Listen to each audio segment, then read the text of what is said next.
Qualcomm has announced the Snapdragon 850 chipset built for Windows 10 PCs running on the ARM platform at Computex 2018 held in Taipei. The latest platform by Qualcomm has been made in a collaboration with Samsung for always-on, always-connected PCs. The Snapdragon 850 comes with a Snapdragon X20 LTE modem as well as Qualcomm AI engine to empower AI operations on the chipset. The new mobile compute platform is the successor to the 10nm Snapdragon 835 SoC. Welcome back to QatNip, and come on, let's learn together.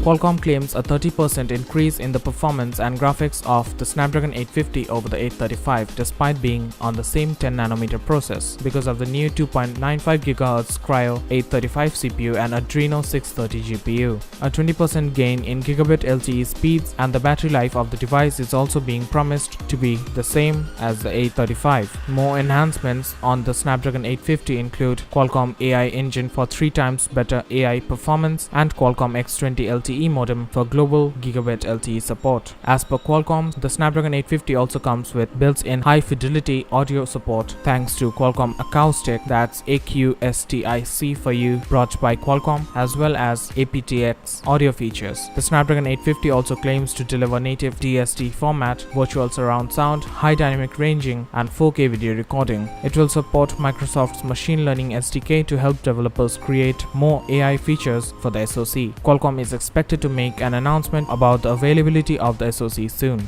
So that's it for this video, and we hope you liked it. A million thanks to our dear subscriber family for your continuous love and support, and until next time, stay tuned for more.